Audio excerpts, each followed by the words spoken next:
안녕하세요, 여러분. 사연창고입니다. 오늘 들려드리는 사연은 정말 잠시도 한눈을 팔 수 없는 긴장감이 있습니다. 바로 한번 들어보시죠. 그리고 사연 시작 전 구독과 좋아요 한 번씩만 부탁드립니다.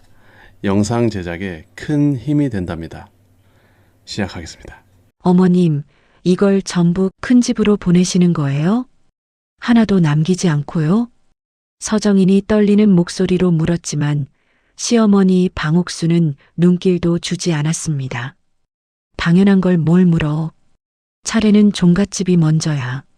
새벽 5시부터 12시간 동안 홀로 차린 300만 원어치 차례상이 트럭에 실려 몽땅 큰 집으로 떠나버렸습니다. 텅 빈 냉장고 안에는 물 한 병과 식은 밥 한 공기뿐이었습니다. 싱크대 앞에 주저앉은 아내에게 남편은 낮게 속삭였습니다. 우리 식구 먹을 컵라면 한 줄만 사자. 그리고 나는 다시는 당신이 이런 취급밖에 안 둬. 그런데 이 컵라면 한 줄이 훗날 모든 것을 뒤집는 시작이 될 줄은 아무도 몰랐습니다.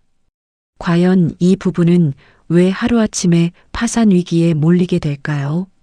시어머니가 숨긴 충격적인 비밀은 무엇일까요?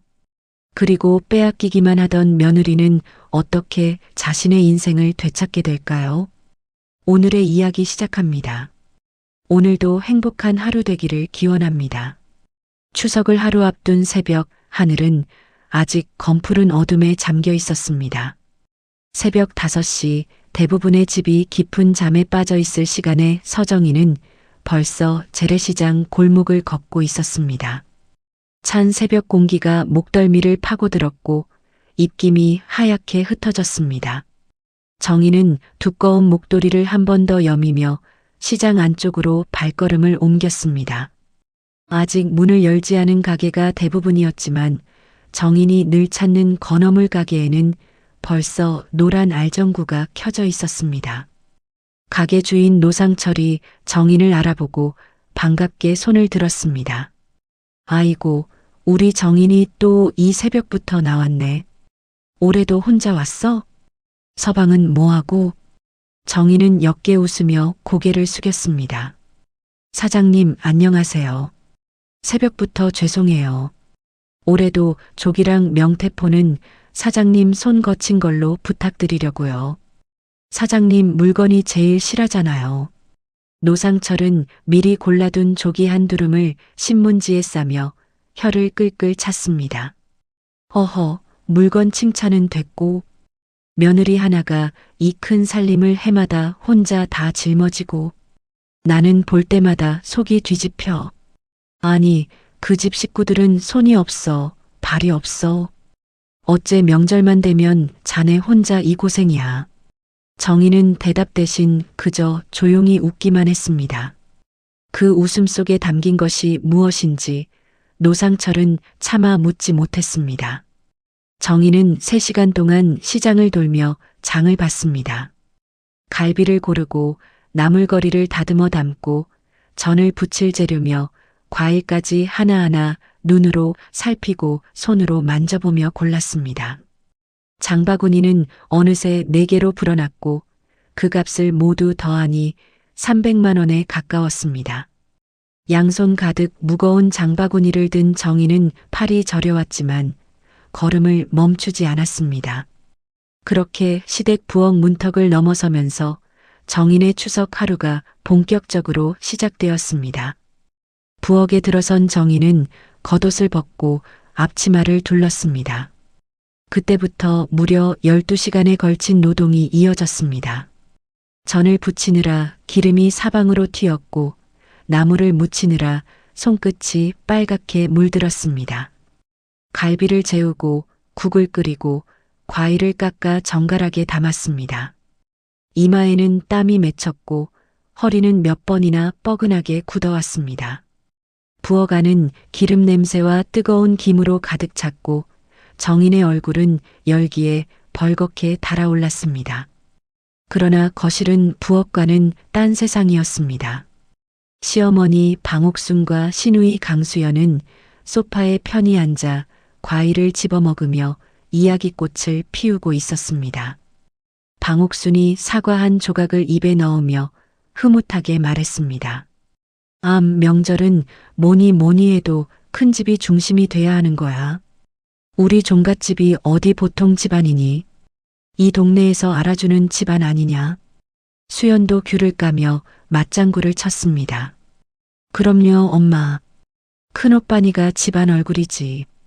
큰오빠 아니면 누가 이 집안 대들보 노릇을 하겠어요. 그래, 우리 태석이가 큰일 할 사람이지. 그렇고 말고.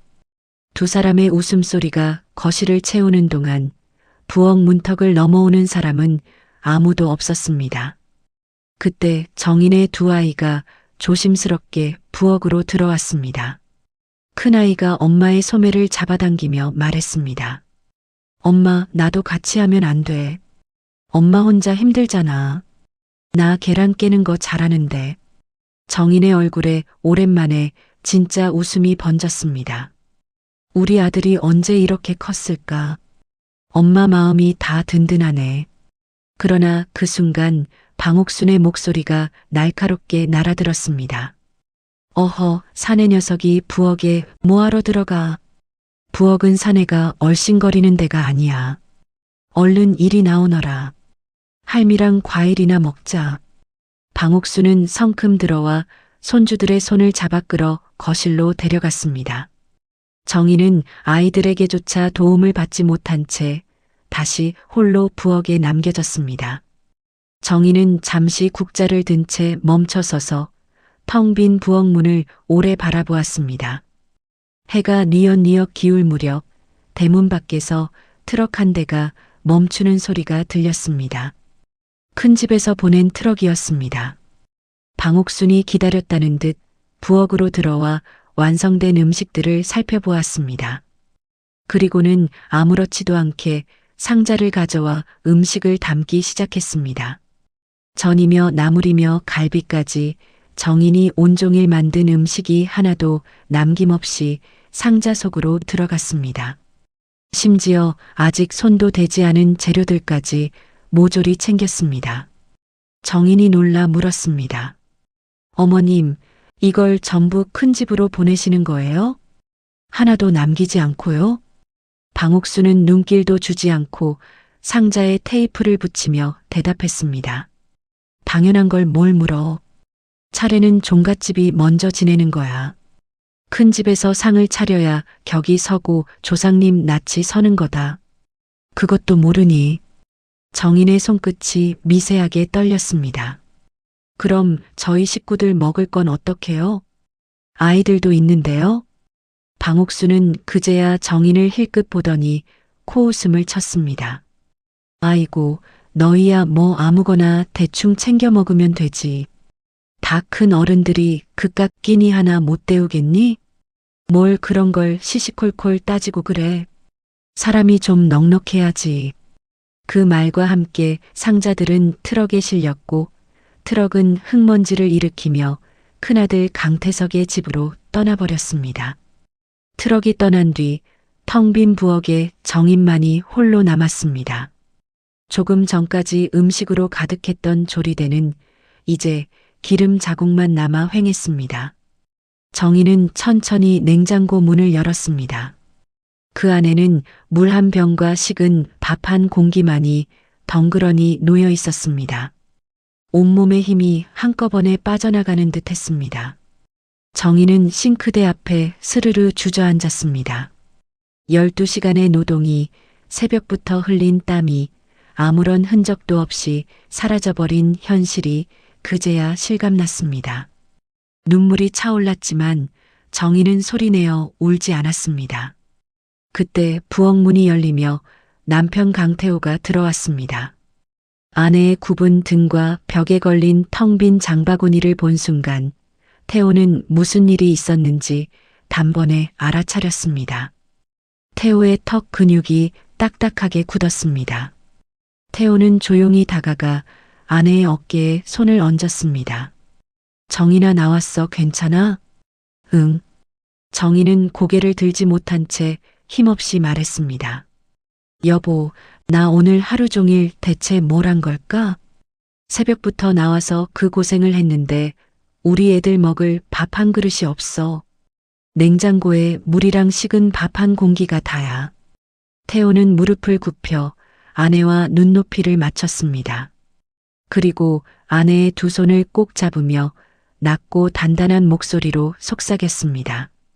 정인아, 잘 들어. 오늘은 그냥 우리 식구 먹을 컵라면 한 줄만 사자.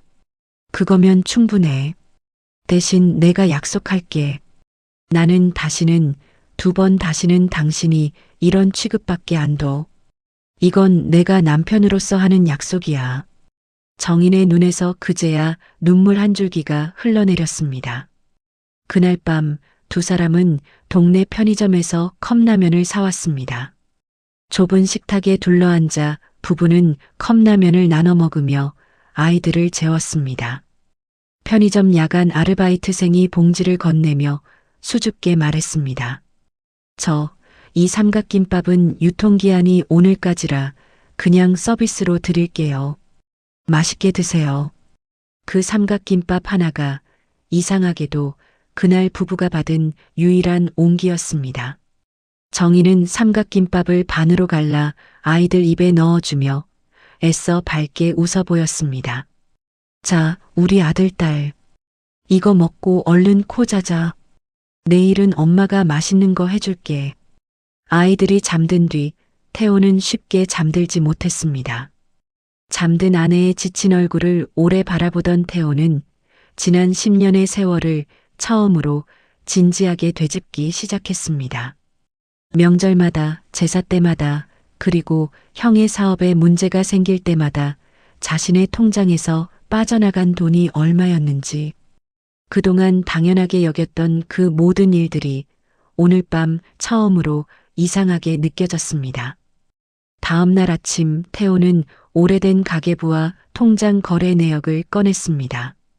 명절과 제사, 형의 사업에 문제가 생겼던 시기마다 빠져나간 돈의 흐름을 하나하나 표시해 나갔습니다.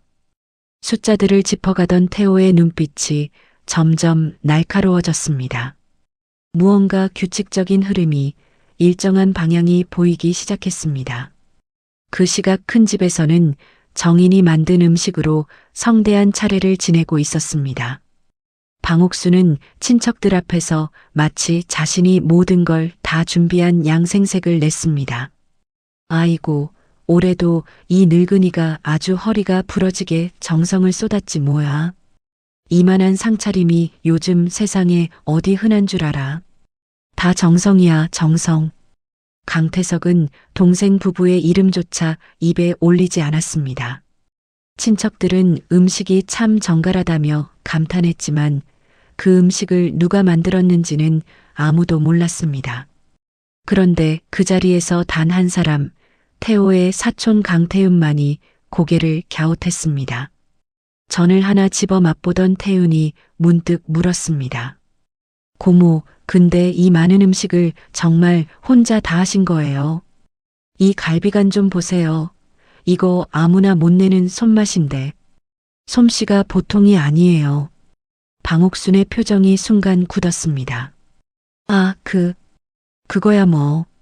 다들 조금씩 거들고 그런 거지. 뭘 그런 걸 꼬치꼬치 물어. 얼버무리는 방옥순의 모습을 보며 태윤은 무언가 이상하다는 느낌을 마음 한구석에 조용히 담아두었습니다. 명절이 끝나고 집으로 돌아온 정희는 아무 일도 없었던 것처럼 다시 일상으로 돌아가려 했습니다. 그러나 태호는 보았습니다. 설거지를 하던 아내가 문득 손을 멈추고 창밖을 오래 바라보는 뒷모습을, 그 굽은 어깨에 쌓인 세월의 무게가 얼마나 깊은지 태호는 그제야 온몸으로 느꼈습니다. 그날 저녁 태호는 은행 앱을 열어 최근 3년간의 이체 기록을 하나하나 정리했습니다. 형의 사업자 계좌로 정기적으로 흘러간 큰돈의 내역이 눈에 들어왔습니다. 그리고 그 송금 시점마다 어머니가 급하게 돈을 요구했던 기억이 정확히 겹쳐졌습니다. 태호의 손끝이 서늘해졌습니다. 우연이라고 하기에는 너무나 정확한 패턴이었습니다. 태호가 거래 내역을 하나하나 화면에 담아 따로 저장하던 바로 그 순간 휴대전화가 짧게 울렸습니다. 어머니 방옥순에게서 온 문자였습니다. 태호야, 다음 제사 비용 미리미리 준비해 두어라. 알겠지. 태호는 그 문자를 오래 들여다보았습니다. 평범했던 부부의 일상에 첫 번째 균열이 조용히 그어지는 순간이었습니다. 명절이 끝나고 일주일이 지났습니다.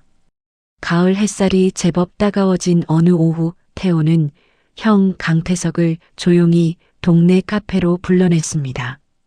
창가 자리에 마주 앉은 두 형제 사이로 어색한 침묵이 흘렀습니다.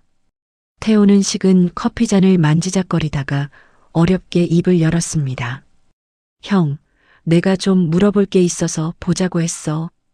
요즘 형 사업자 계좌로 내 돈이 꽤 여러 번 들어갔더라고. 그것도 한두 푼이 아니고. 태석의 눈썹이 꿈틀했습니다. 태호는 조심스럽게 말을 이었습니다. 형, 오해하지 말고 들어. 그냥 어디에 어떻게 쓰였는지 나도 좀 알아야 할 것 같아서 그래. 태석의 얼굴이 순식간에 벌겋게 달아올랐습니다. 태석은 커피잔을 탁 소리나게 내려놓았습니다. 야, 강태호. 너 지금 형한테 돈 계산서 내놓으라는 거야. 형제간에 그깟 돈 몇 푼 오간 걸 가지고 이렇게 따지고 앉았어. 형, 그깟 돈이 아니잖아. 액수가. 시끄러워. 내가 어릴 때 너 얼마나 챙겨줬는데 이제 와서 이래. 형이 좀 어려우면 동생이 돕는 게 당연한 거지. 뭘 잘했다고 눈을 부라려. 태석은 자리를 박차고 일어났습니다. 의자가 뒤로 밀리며 거친 소리를 냈습니다. 태석은 뒤도 돌아보지 않고 카페 문을 열고 나가버렸습니다. 태호도 뒤따라 카페를 나섰습니다. 그런데 주차장 한쪽에서 태석이 누군가와 통화하는 목소리가 들려왔습니다. 태호는 자기도 모르게 걸음을 멈췄습니다. 아니, 사장님. 조금만 더 기다려주세요. 이번 달 이자요. 그게 지금 사정이 좀. 태석의 목소리는 조금 전 카페에서의 그 당당함과는 딴판이었습니다. 제발 부탁드립니다. 다음 주까지는 어떻게든 막아볼게요. 네네. 전화기를 붙잡고 사정하는 형의 뒷모습을 보며 태호는 온몸에 소름이 돋았습니다. 형의 재정 상태가 겉보기보다 훨씬 심각하다는 것을 태호는 그 순간 직감했습니다. 그로부터 며칠 뒤 이번에는 방옥순이 예고도 없이 정인의 집을 찾아왔습니다.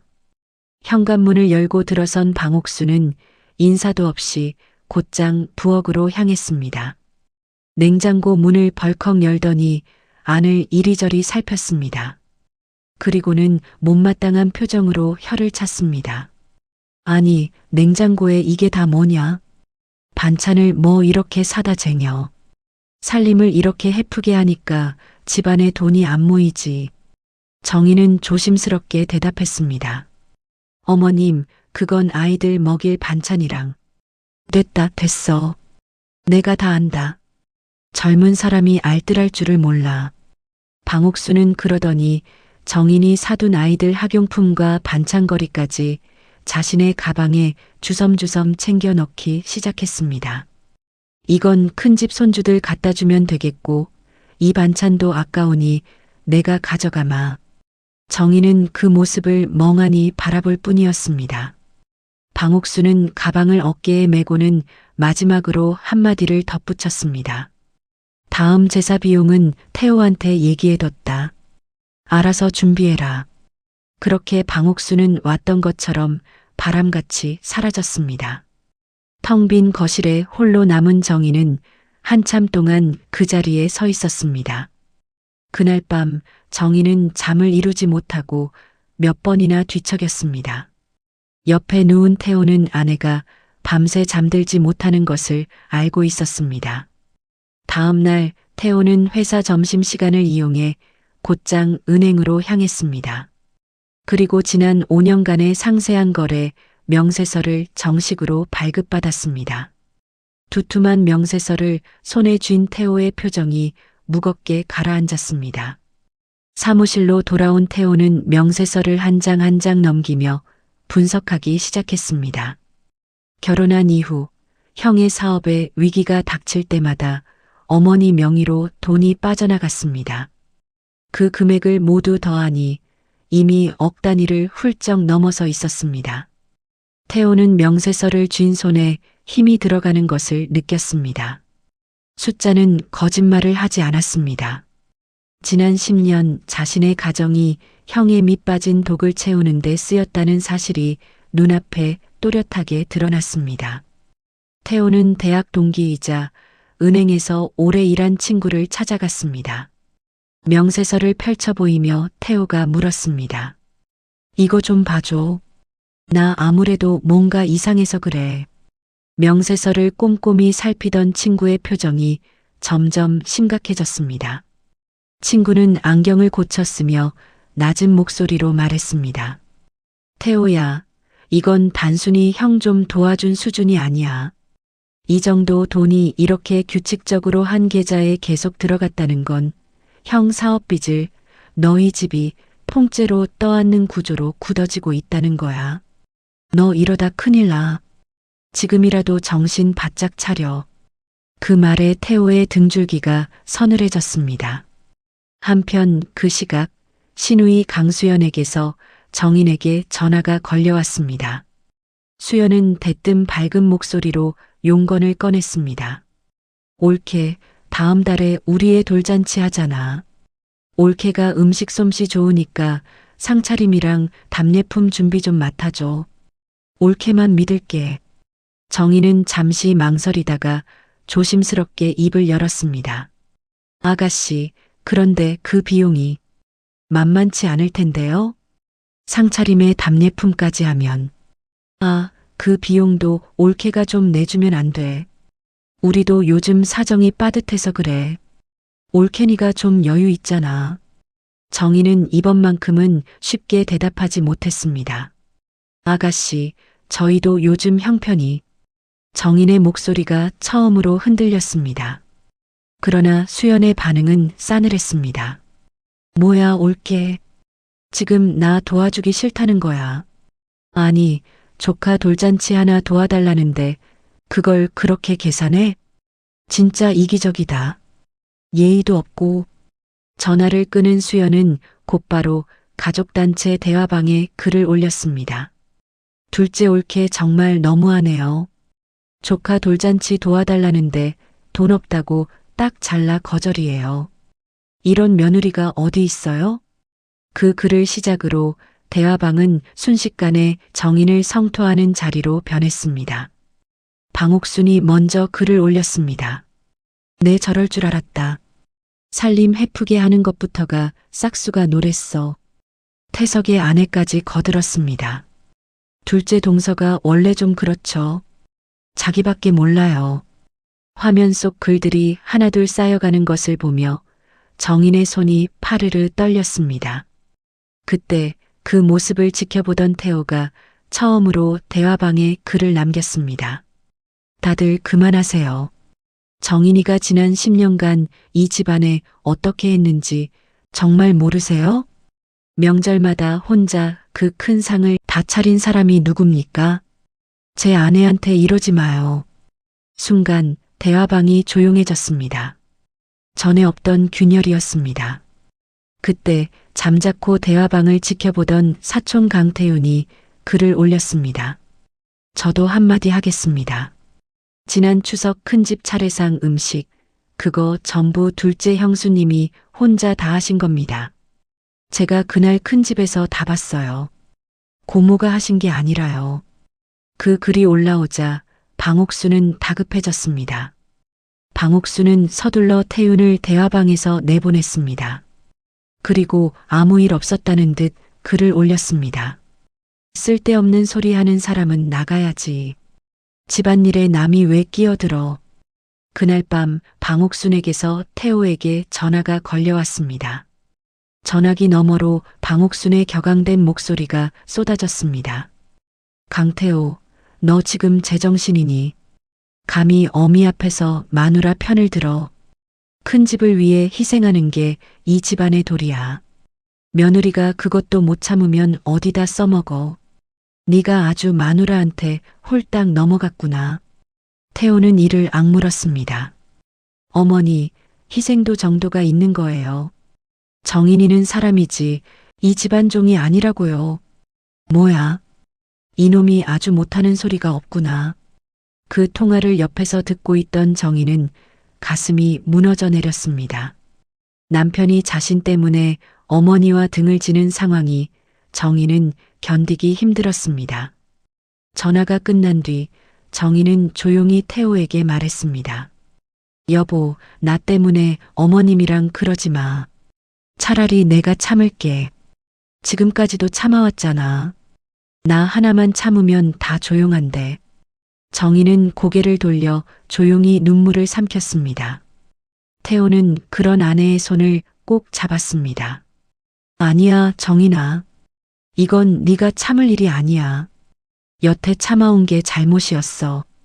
그날 밤늦게 정인은 마음을 다스리기 위해 오랜만에 친정어머니에게 전화를 걸었습니다. 엄마, 나야. 잘 지냈어. 정인은 애써 밝은 목소리를 내려 했지만 친정어머니는 딸의 목소리에 담긴 지친 기색을 단번에 알아챘습니다. 정인아, 너 목소리가 왜 그러니? 무슨 일 있는 거 아니지? 엄마한테는 솔직히 말해봐.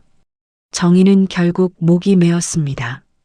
친정어머니는 나직이 말했습니다.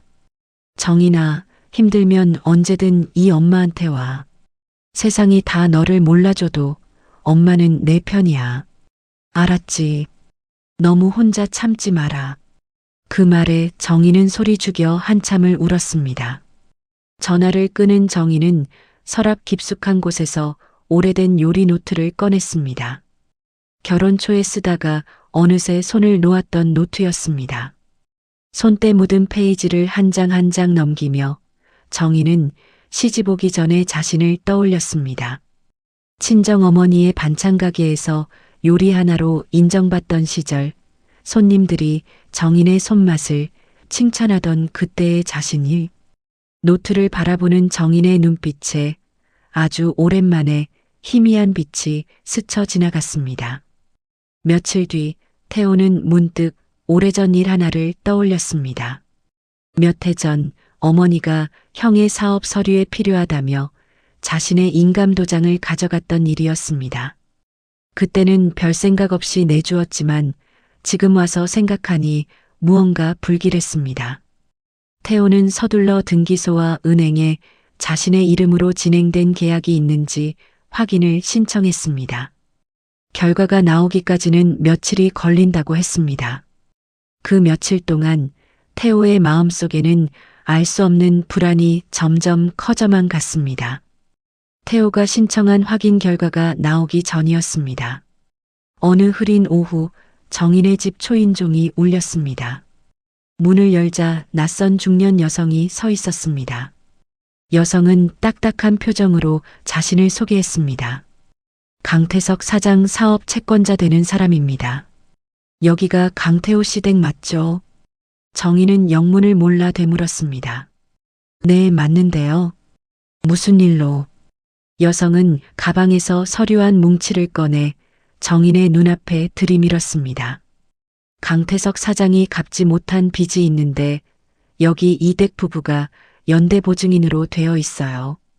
이거 보세요. 마침 집에 있던 태호가 급히 나와 서류를 받아들었습니다.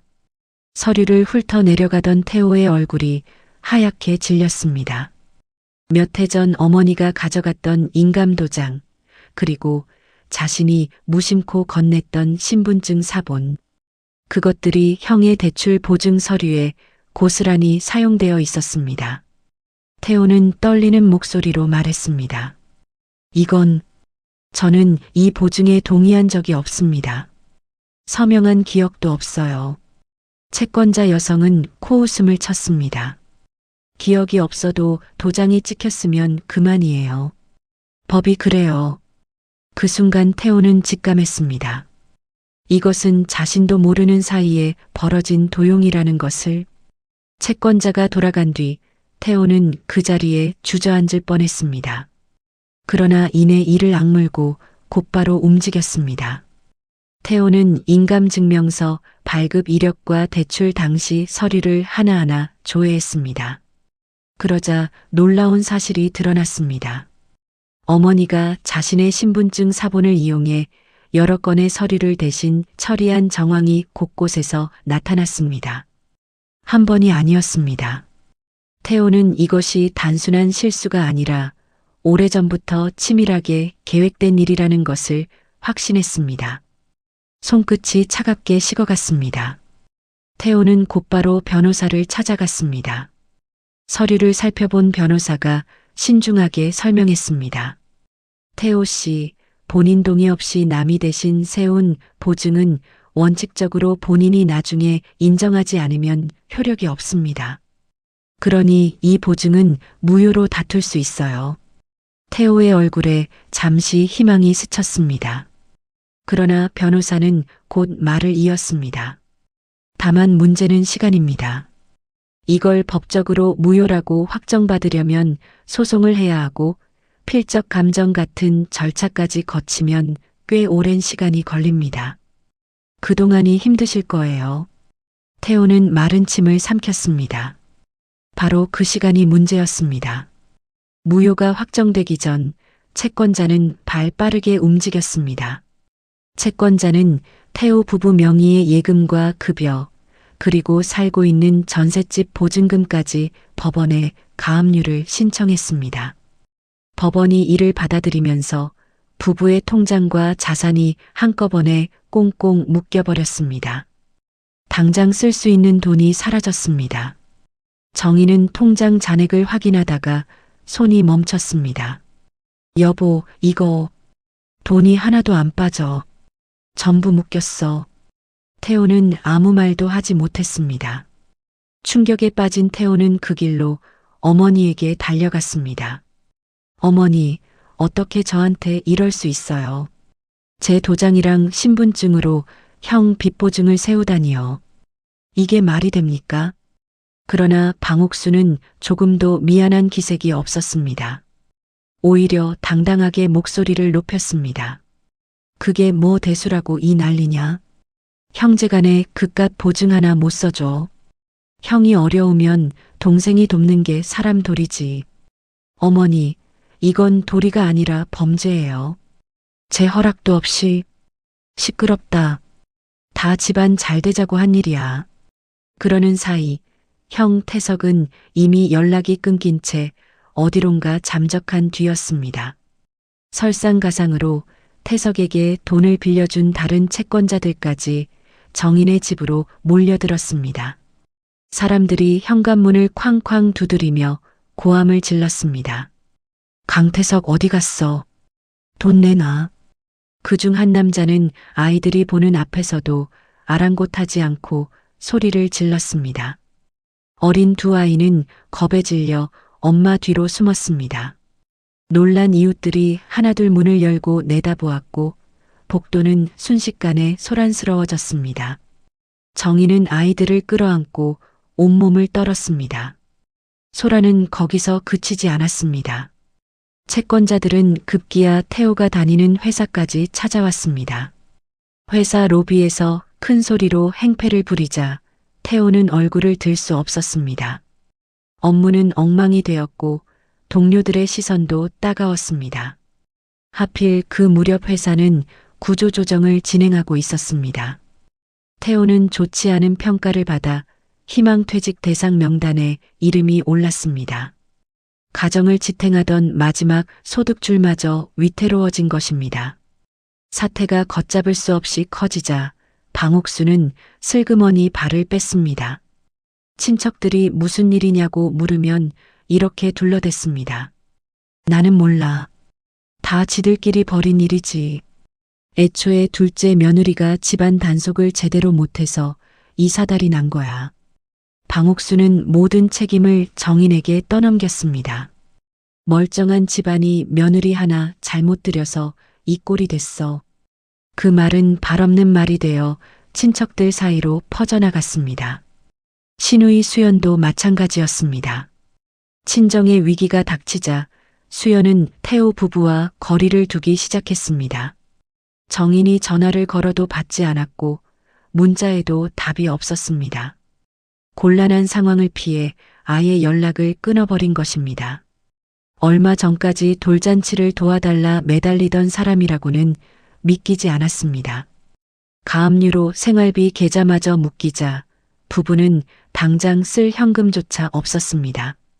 쌀을 사고 아이들 우유를 사는 것조차 버거웠습니다. 극심한 스트레스에 시달리던 정희는 어느 날 아침 부엌에서 그대로 쓰러지고 말았습니다. 태호가 급히 정인을 병원으로 데려갔습니다. 정신을 차린 정인이 가장 먼저 한 말은 뜻밖이었습니다. 여보, 나 그냥 집에 갈래. 입원비가 얼만데. 지금 그런데 쓸 돈 없잖아. 정인은 하루 만에 퇴원을 고집했습니다. 태호는 그런 아내를 붙잡을 힘도 말릴 명분도 없어 그저 손만 꼭 잡았습니다. 소송이 길어지면서 가압류된 전세 보증금을 되찾을 길도 막혀버렸습니다. 집을 유지할 방법이 없었습니다. 결국 부부는 살던 집을 정리하기로 했습니다. 두 아이를 데리고 변두리의 작은 월세집으로 옮기는 수밖에 없었습니다. 이삿짐을 싸는 정인의 손길에는 힘이 없었습니다. 정든 살림들을 하나둘 내다 팔고 남은 집만 겨우 챙겼습니다. 어린 두 아이가 영문을 몰라 물었습니다. 엄마, 우리 왜 이사가? 내 방은 어떻게? 친구들은?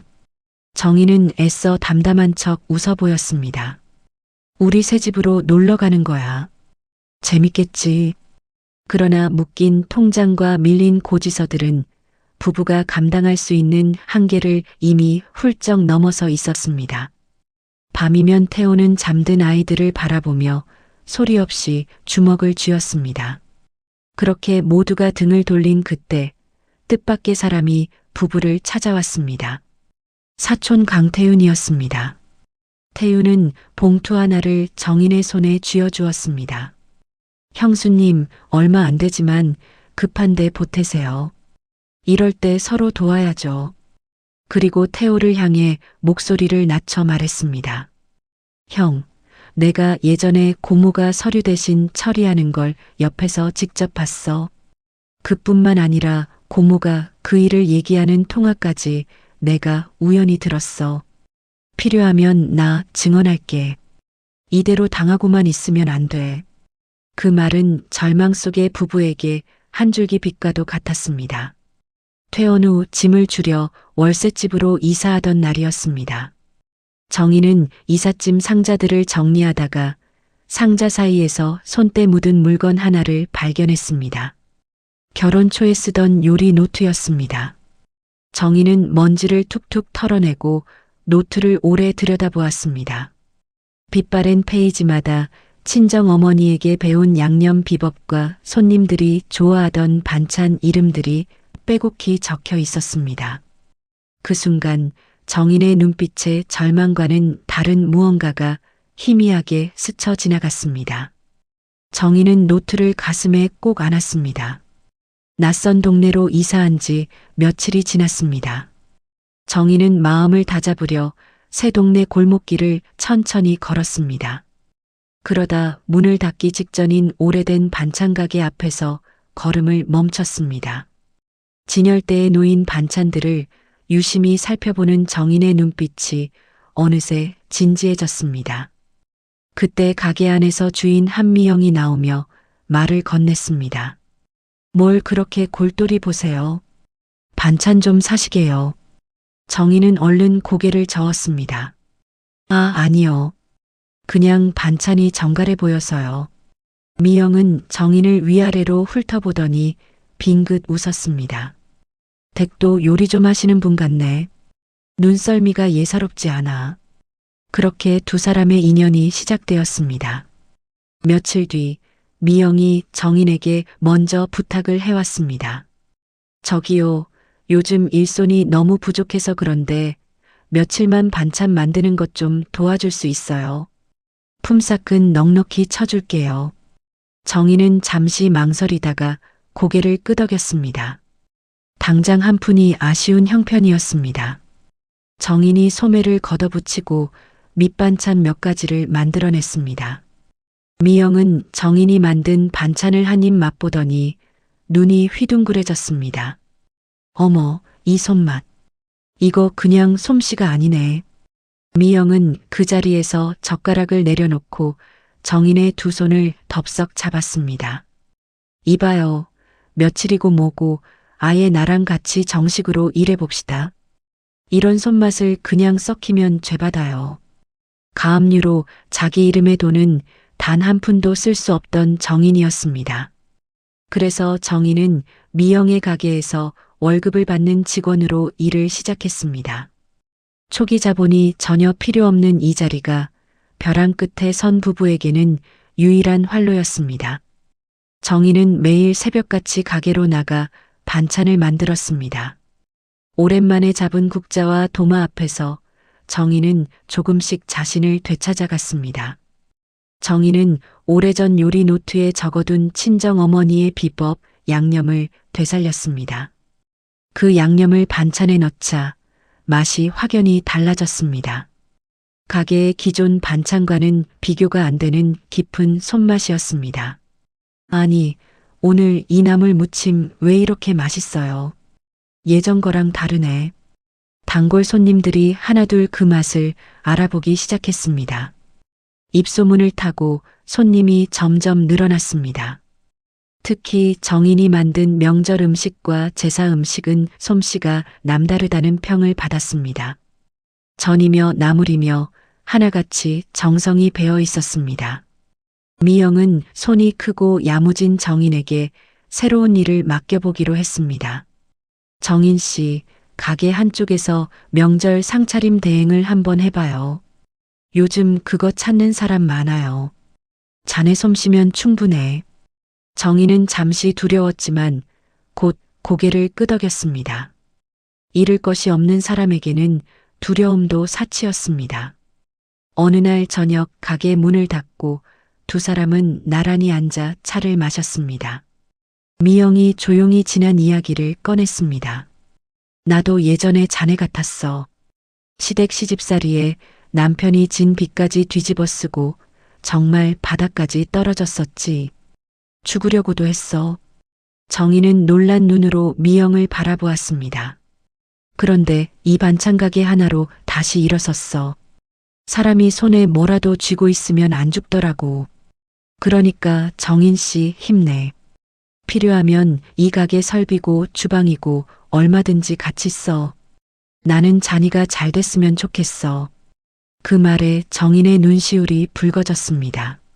한편 태호는 아내가 다시 일어서는 모습을 보며 힘을 얻었습니다. 더 이상 주저앉아 있을 수 없었습니다. 태호는 법률구조공단을 찾아가 도움을 청했습니다. 그리고 무단으로 세워진 보증에 대해 그 빚이 자신의 것이 아니라는 소송을 정식으로 제기했습니다. 담당 변호사가 태호가 모아온 자료들을 살펴보았습니다. 인감 발급 이력, 신분증 사본이 도용된 정황, 필적 감정 의뢰 결과, 그리고 사촌 강태윤이 들었다는 어머니의 통화 내용까지. 변호사는 자료를 정리하며 고개를 끄덕였습니다. 이 정도면 해볼 만합니다. 보증이 무효라는 걸 충분히 증명할 수 있어요. 강태윤은 약속대로 법정의 증인으로 나서기로 했습니다. 태윤은 방옥순이 서류를 대신 처리했다는 사실을 인정하는 취지로 말했던 통화 내용을 진술서로 정리했습니다. 그리고 그것을 법원에 제출하며 태호 편에 힘을 실어주었습니다. 형, 걱정 마. 내가 본 대로, 들은 대로 다 얘기할 테니까. 든든한 지원군이었습니다. 소송이 진행되는 동안 법원은 가압류의 일부를 풀어주었습니다. 덕분에 부부는 최소한의 생활비 계좌를 되찾을 수 있었습니다. 숨통이 조금 트였습니다. 정희는 그 돈을 종잣돈으로 삼았습니다. 미영과 수익을 나누는 방식으로 명절 상차림 대행의 규모를 조금씩 키워나갔습니다. 주문이 들어올 때마다 정희는 밤을 새워가며 정성을 쏟았습니다.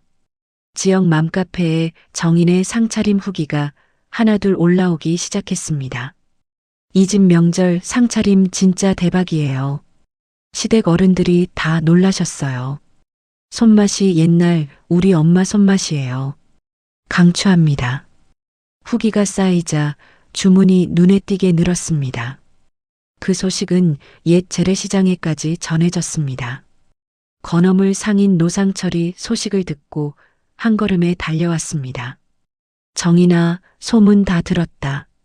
아이고, 잘됐다 정말. 앞으로 좋은 식재료는 내가 원가에 다 대줄 테니까 걱정 말고 장사만 해라. 노상철은 든든한 공급처를 자처했습니다.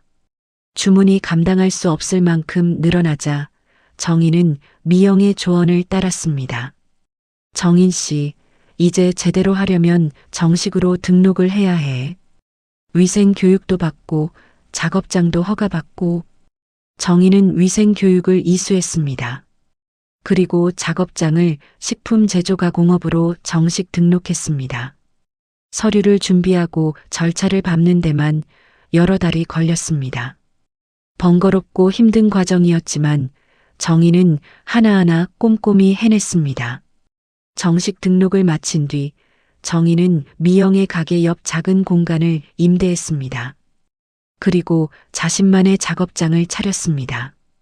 정인은 직원을 뽑을 때 한 가지를 마음에 두었습니다. 자신처럼 가정에서 상처받은 경험이 있는 주부 2명을 직원으로 채용한 것입니다. 우리 서로 사정 다 아니까 여기서만큼은 마음 편히 일해요. 정인의 그 한마디에 새 직원들의 눈시울이 붉어졌습니다. 태호도 가만히 있지 않았습니다.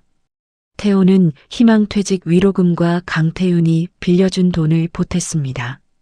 그 돈으로 아내의 사업에 온라인 주문 시스템과 배송 체계를 만들었습니다. 정인아, 이제 전국 어디서든 주문할 수 있게 됐어. 우리 같이 해보자. 응, 여보. 우리 둘이면 뭐든 할 수 있어. 부부는 처음으로 같은 목표를 향해 나란히 뛰기 시작했습니다. 그 모습은 예전 어느 때보다 단단해 보였습니다. 그렇게 부부의 살림이 조금씩 안정을 되찾아가던 무렵이었습니다. 소송도 유리하게 흘러가고 있었습니다. 그런데 그때 잠적했던 형 태석의 소식이 뒤늦게 전해졌습니다. 사업이 완전히 실패에 몰락했다는 소식이었습니다. 그리고 태석은 어머니 방옥순과 함께 갈 곳을 잃은 처지가 되었다고 했습니다. 그 소식을 전해 들은 정인과 태호는 한동안 아무 말도 하지 못했습니다. 그로부터 약 1년이 흘렀습니다. 식품 제조 등록과 온라인 판로를 두루 갖춘 정인의 반찬 사업은 눈부시게 성장했습니다. 지역 방송과 여러 인터넷 매체에서 명절 상차림 맛집으로 소개되었습니다. 주문은 이제 전국으로 뻗어나갔습니다. 소송에서 이기며 되찾은 자산과 사업에서 나온 수익으로 부부는 밀린 빚을 모두 정리했습니다. 그리고 번듯한 매장을 새로 열 만큼 단단하게 자리를 잡았습니다. 새 매장 문을 여는 날 정인은 간판을 올려다보며 오래도록 서 있었습니다. 부부의 빚에서 벗어나게 해준 것은 바로 그 소송이었습니다. 법원은 강태윤의 증언과 필적 감정 결과 그리고 인감 발급 이력을 근거로 판단을 내렸습니다. 태호 부부의 연대 보증은 본인 동의 없이 세워진 것이므로 효력이 없다고 확정한 것입니다. 판결문을 받아든 태호는 그 자리에 한참을 서 있었습니다. 길고 긴 싸움이 마침내 끝났습니다. 이로써 부부는 형이 남긴 빚에서 완전히 벗어났습니다. 이것과는 별개로 태호는 어머니 방옥순을 고소했습니다. 남의 서류를 함부로 꾸며 사용한 죄, 곧 사문서 위조와 그것을 실제로 사용한 혐의였습니다. 검찰의 수사가 이어졌습니다. 증거는 명백했습니다. 결국 방옥수는 그 일에 대한 형사 책임을 지게 되었습니다. 아들이 어머니를 고소하기까지 태호의 마음이 얼마나 무너졌을지는 아무도 몰랐습니다. 그러나 태호는 이번만큼은 물러서지 않았습니다. 지역 방송 출연을 계기로 한중견 유통업체에서 연락이 왔습니다. 정인 사장님, 저희 쪽에 정식 납품 상품으로 들어와 주실 수 있으신가요? 정인의 반찬을 정식 상품으로 입점시키자는 제안이었습니다. 이미 식품 제조업 등록과 위생 기준을 모두 갖춰둔 정인이었기에 준비가 되어 있었습니다. 정인은 그 제안을 받아들였습니다. 그렇게 사업은 한 단계 더 크게 도약했습니다. 정인의 반찬은 이제 전국 곳곳의 매장에 놓이게 되었습니다. 오랜만에 온 가족이 한자리에 모인 저녁이었습니다. 정인과 태호는 두 아이와 함께 직접 만든 음식을 나눠 먹었습니다. 식탁에는 웃음이 끊이지 않았습니다. 큰아이가 반찬을 집어먹으며 말했습니다. 엄마, 이거 진짜 맛있다. 우리 엄마가 최고야. 정인은 아이의 머리를 쓰다듬으며 환하게 웃었습니다. 언젠가 컵라면 한 줄로 채웠던 그 명절 밤을 떠올리니 지금 이 순간이 더없이 따뜻했습니다. 명절이 더 이상 고통이 아니라 온기가 되는 소소하지만 행복한 시간이었습니다. 정인의 성공 소식은 친척들 사이에도 빠르게 퍼졌습니다. 예전에 정인을 무시하고 손가락질하던 이들이었습니다. 그들이 이제는 태도를 바꿔 축하 인사를 건네왔습니다. 정인아, 정말 대단하다. 어쩜 그렇게 야무지니? 그 중에는 은근슬쩍 부탁을 얻는 이들도 있었습니다. 우리 딸 결혼식 답례품도 좀 부탁하자, 응? 관계의 무게추가 서서히 옮겨가고 있었습니다. 정인은 그저 담담하게 웃을 뿐이었습니다. 반면 몰락한 강태석은 끝내 재기하지 못했습니다.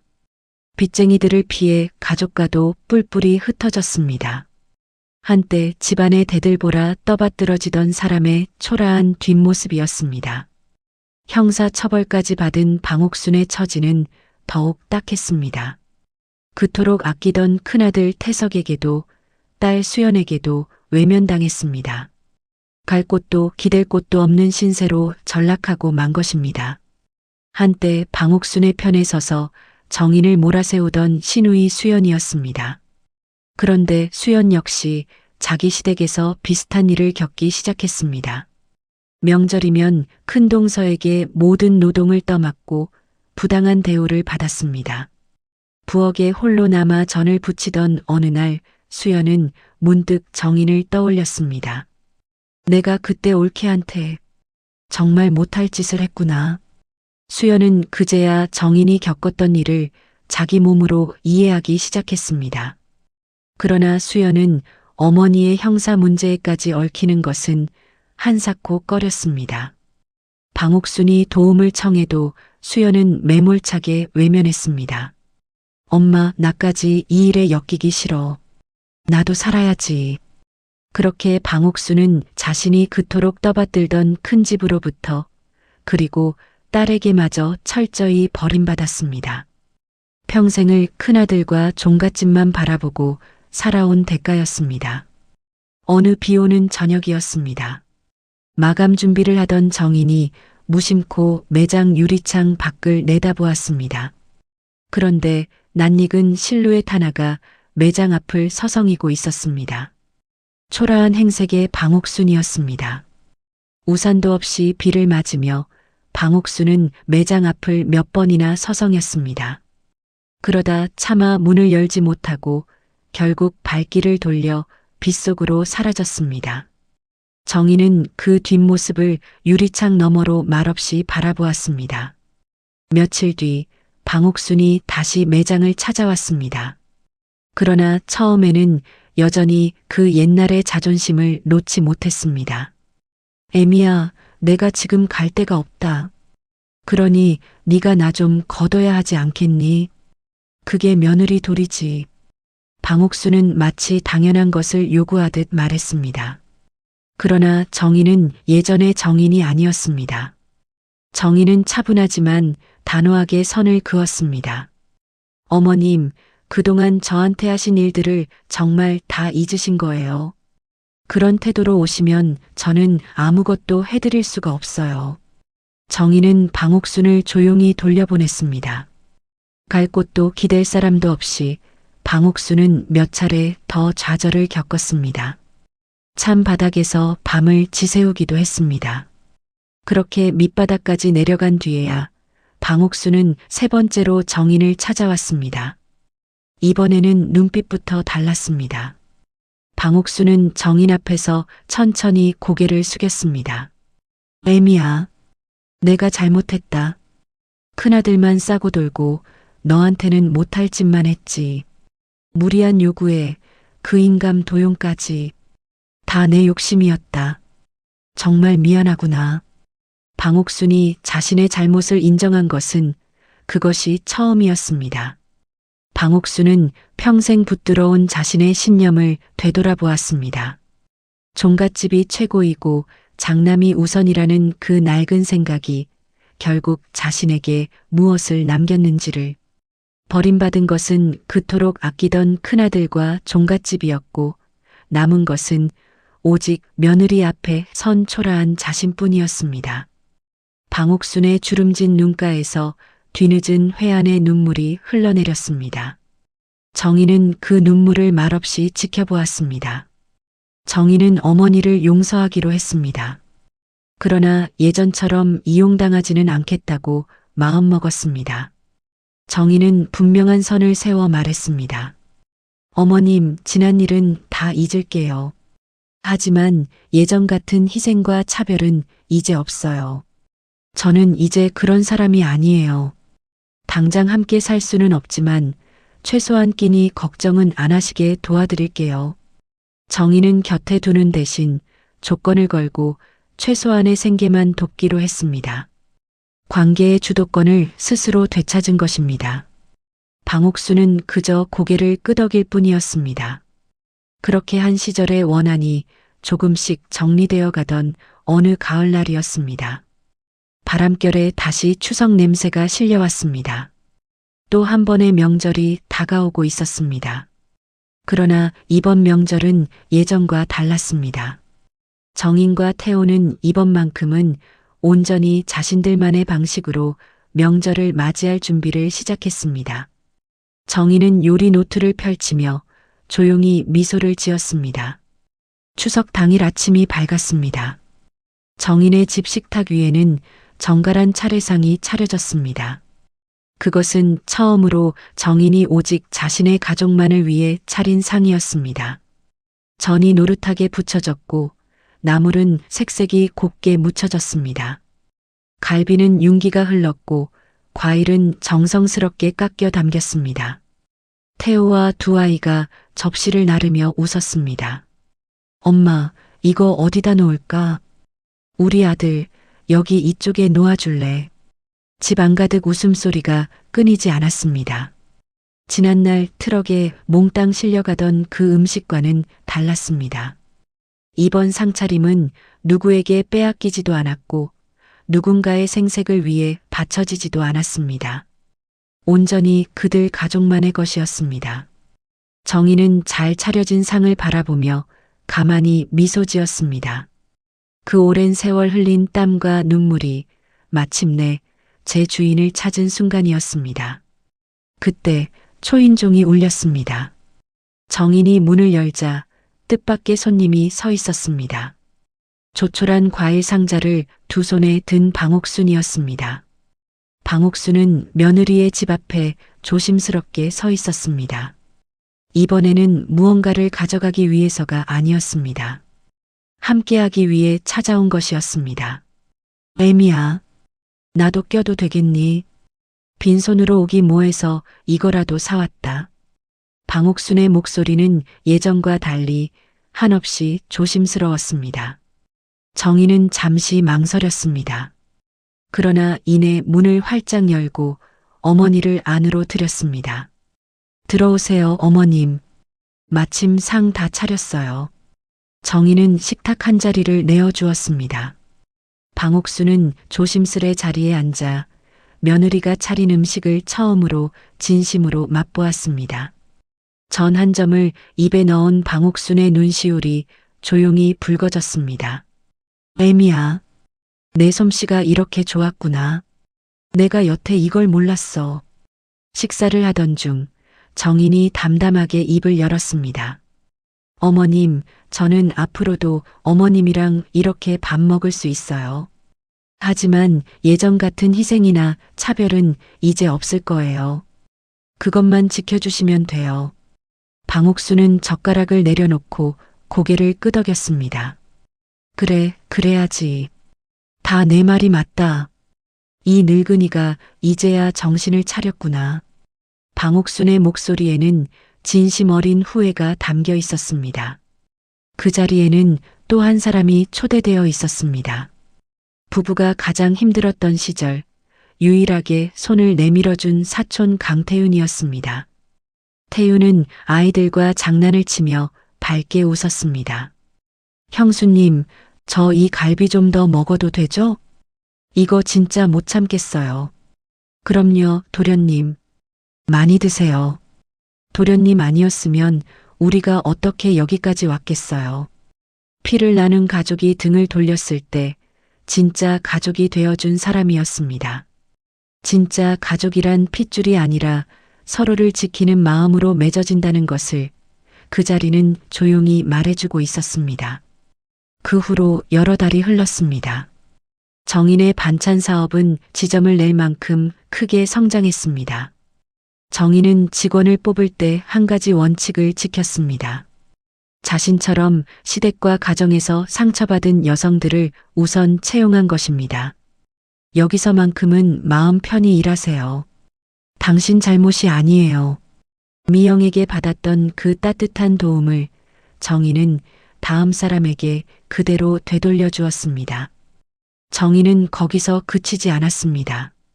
매출의 일부를 떼어 가정 안에서 부당한 대우로 고통받는 이들을 돕는 단체에 꾸준히 기부했습니다. 자신이 겪은 상처를 세상을 조금이나마 따뜻하게 만드는 힘으로 바꾸어 간 것입니다. 내가 받은 상처가 누군가에게는 도움이 될 수 있다면 그걸로 됐어. 정인은 그렇게 말하며 환하게 웃었습니다.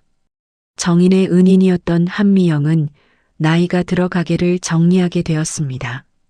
정인은 미영을 그냥 보내지 않았습니다. 미영을 자신의 사업 고문으로 모신 것입니다. 사장님, 이제 사장님이 저 좀 도와주세요. 저한테는 사장님이 스승이잖아요. 아이고, 이 사람아. 내가 뭘 안다고. 사장님 아니었으면 지금의 저는 없어요. 두 사람의 인연은 그렇게 오래도록 이어졌습니다. 태호는 재취업 대신 다른 길을 택했습니다. 아내의 사업 파트너로서 살아가기로 한 것입니다.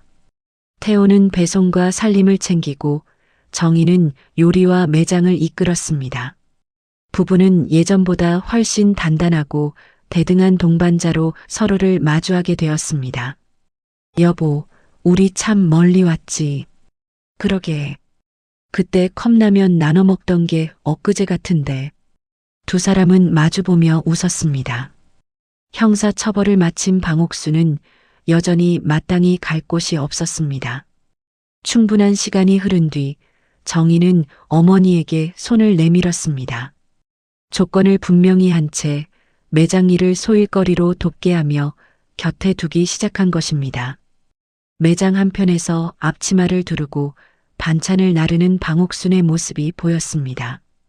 한때 며느리의 노동을 그토록 당연하게 여기던 사람이었습니다. 그런 방옥순이 이제는 그 수고의 무게를 몸소 이해하게 된 것입니다. 애미야, 이거 이렇게 담으면 되니? 네, 어머님. 잘하시네요.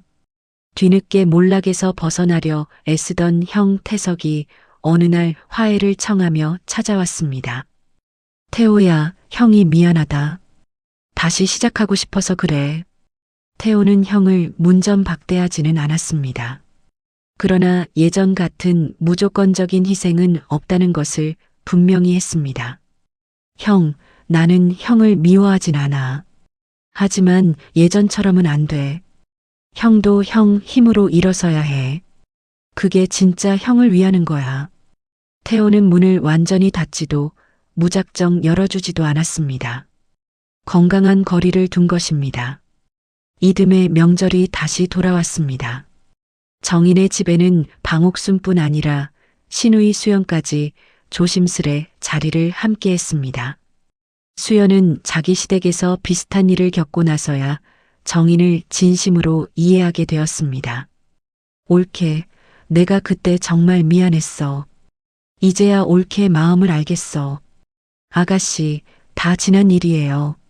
이렇게 와줘서 고마워요. 비뚤어졌던 가족의 관계가 새로운 질서 위에서 조금씩 회복되어 갔습니다.